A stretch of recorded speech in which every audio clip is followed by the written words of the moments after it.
جننے کے اندر واقعہ لائے ہیں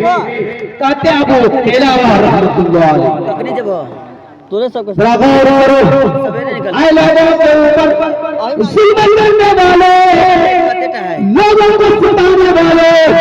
لوگوں کی زمین کو کرنے والے کان کی پردے ہٹا کر سنے کیا کہتے ہیں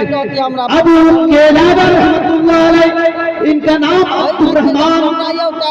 بتلاتے ہیں یہ تابعین کیسے ہیں ملک شام کی طرف جا رہے ہیں اپنے ساتھیوں کے ساتھ ملک شام کی طرف نکلے ہوئے ہیں ابو قلابہ رحمۃ اللہ علیہ چلتے چلتے جاتے جاتے ایک انسان کے اوپر نظر پڑتی ہے وہ انسان جو آنکھ سے اندھے ہیں ہاتھ کٹے ہوئے ہیں کٹے ہوئے ہیں اور وہ انسان چیخ کر کے کہہ رہا ہے کیا ویلا النار ہماری بربادی آغاز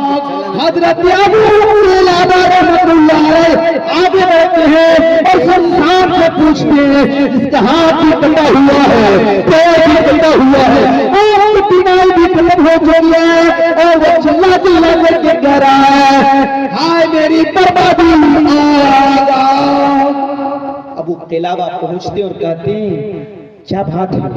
کیا وجہ ہے آپ کیوں چلا رہے ہیں یہ غربت کیوں کر دی گئی ہے حضرت ابو قلابہ رحمۃ اللہ علیہ اس انسان سے سوال کرتے پوچھتے میرے بھائیوں ذرا غور کرو اے ظلم کرنے والوں وہ انسان ابو قلابہ رحمۃ اللہ علیہ کو کیا جواب دے رہا ہے اے میرے بھائی تو تم نے مجھ سے سوال کر لیا تو جواب بھی سنو پیارے پیارے سے میں آپ اتنا غور سنے ابو قلابہ رحمۃ اللہ علیہ کو کیا جواب ملتا ہے آؤ میرے بھائی ہم صحیح سالم تھے لیکن آج جو تمہاری گردن بھری ہوئی ہے یہ میرے ہاتھ کٹے ہوئے ہیں پیر کٹے ہوئے ہیں آپ کی بینائی ختم ہو چکی ہے میں ظالم ہوں اور میں ظالموں کا ساتھ دیا کرتا تھا اللہ اللہ برابر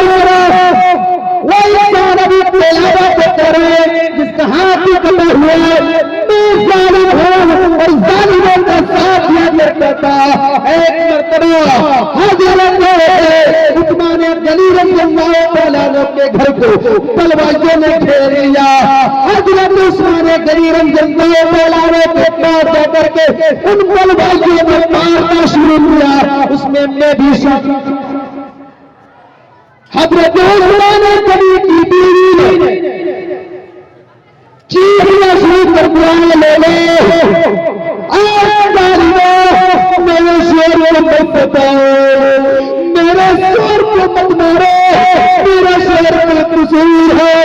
مت بتاؤ حضرت عثمان غنی رضی اللہ تعالیٰ عنہ کی بیوی چیخ رہی تھی چلا رہی تھی اللہ اللہ حضرت ابو قلابہ کہتے ہیں کہ وہ انسان جس کا ہاتھ کٹا ہوا ہے وہ کہتے ہیں مجھے غصہ آیا اور میں نے حضرت عثمان غنی رضی اللہ تعالیٰ عنہ کی بیوی کو تھپڑ رسید میں نے ظلم کیا جیسے میں نے تھپڑ رسید کیا حضرت عثمان غنی رضی اللہ تعالیٰ عنہ کی بیوی نے بددعا کر دی میرے بھائی برادر حضرت عثمان غنی کی بیوی کی زبان سے یہ کلمات قطع اللہ یدیک وعلیک ورجلیک اللہ اللہ حضرت عثمان غنی رضی اللہ تعالیٰ عنہ کی بیوی نے مجھے بددعا کہ اللہ اس کے ہاتھ کو ختم کر دے اس کے پاؤں کو ختم کر دے ان کی بینائی کو ختم کر دے اللہ اسے جہنم رسید کر دے حضرت عثمان غنی رضی اللہ تعالیٰ عنہ کی بیوی نے یہ بددعا کر دی کیونکہ میں نے ظلم کیا میں نے تھپڑ رسید کیا تھا کچھ دیر گزرے تھے اللہ اللہ کہ میرے ہاتھ بھی کٹ گئے، میرے پاؤں بھی کٹ گئے، میری آنکھ کی بینائی ختم ہو گئی، اور مجھے اب امید ہی چلے کہ میں جہنم میں چلا جاؤں۔ حضرت ابو قلابہ رحمت اللہ علیہ کے کانوں میں جو آواز پہنچتی ہے کہ یہ تو ظالم ہے، یہ حق کٹا انسان، توحید انسان، یہ نابینا انسان، یہ تو ظالم ہے۔ ابو قلابہ رحمت اللہ علیہ تو صحبت پوری ہو ظالم، تیرا تو یہی حسب ہونا تھا میرے بھائیوں۔ اسی لیے اللہ کے نبی جناب محمد الرسول اللہ صلی اللہ علیہ وسلم فرماتے ہیں مظلوم کی بددعا سے بچو، ستائے لوگوں کی بددعا سے بچو، کیونکہ ان کی مظلوم کی دعا اور اللہ کے درمیان کوئی چیز حائل نہیں ہوتا، ڈائریکٹ مظلوم کی دعا اللہ تک پہنچتا ہے۔ میرے بھائیو اس لیے ظلم کرنے سے بچو۔ آخر میں اللہ سبحانہ وتعالیٰ سے دعا کو ہو کہ رب قدیر ہم تمام مسلمانوں کو کتاب اللہ سنت رسول کے چلنے کی توفیق عطا فرما۔ وآخر دعوانا الحمدللہ رب العالمین، والسلام علیکم ورحمۃ اللہ وبرکاتہ۔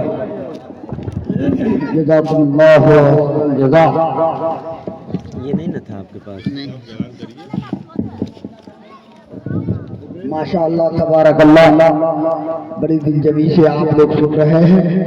کہ ٹکڑے ٹکڑے قلب و جگر کی باتوں کی تلواروں سے پھر بھی چھٹ کر کہاں جائے ان چند احبابوں سے جو بھی بیٹھے ہوئے ہیں۔ آپ کو معلوم ہے، بطور یاد دہانی بتاؤں، یہی وہ لمحہ ہے جس لمحے میں پروردگار ساتویں آسمان سے پہلے آسمان پہ آتا ہے اور منادی آواز لگاتا ہے کوئی مانگنے والا مان، دعائیں رد نہیں کی جائے گی۔ پروردگار بہتر جانتا ہے کہ آپ کل قبل غروب سورج سے بھی کچھ ہماری ماں بہن ہے، اور پھر کل کے طلوع سورج کی باری ہے، یعنی کہ آپ ایک ساتھ 2 دن کے ثواب کے حقدار ہے، اور آپ اس لمحے میں ہے۔ اگر آپ مانگے تو بھی نہ مانگے تو بھی پروردگار عالم علیم بذات الصدور ہے، دل کی باتوں کو جانتا ہے۔ آپ جس ارادے سے آئے ہیں، میری ماں، میری بہنیں، میری بیٹیاں، میرے بزرگوں، میرے دوستوں، میرے بھائیوں، پروردگار ہم جیسے عالم سے کروڑ بہتر جانتا ہے۔ اللہ آپ کے آنا قبول فرمائے، آپ کے دل کی تمنائیں پر لائے۔ آئیے زیادہ نہ کہہ کر کے، کیونکہ میں ابھی مزاج میں باتیں لا ہی رہا تھا، تب تک کہ خطیب عزت مآب اپنی باتوں کو ختم کرتے ہوئے یہاں سے رخصت ہو گئے۔ میں یوں کہنا چاہ رہا تھا کہ اب آپ کی مزاجوں کو مسرور کیا جائے، ماں بہن سے پہلے یہ بتایا جائے اگر ٹھنڈی لگ رہی ہے اور اوڑھنے کی سامان نہیں ہے تو یہاں آئے، میں دستیاب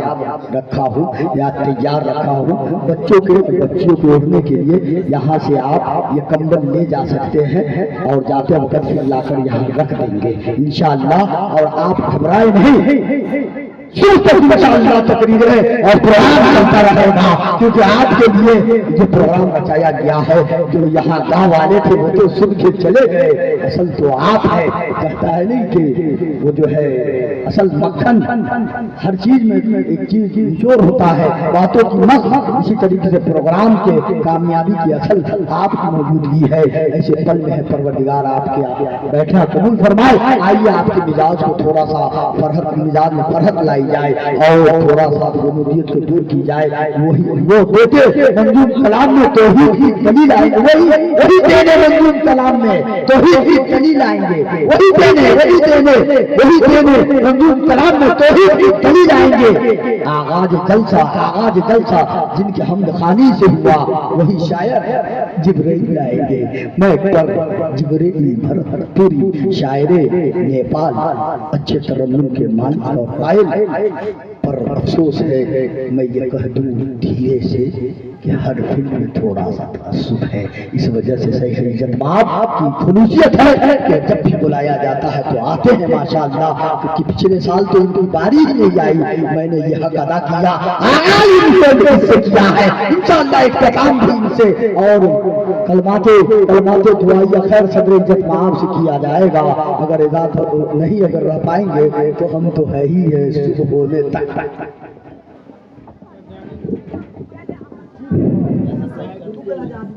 دیا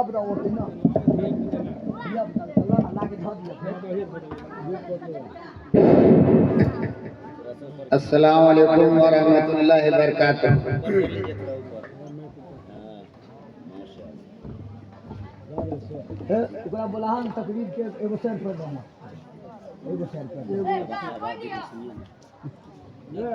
شاید کو سننے کے لیے ہم یہاں کیوں چاہتے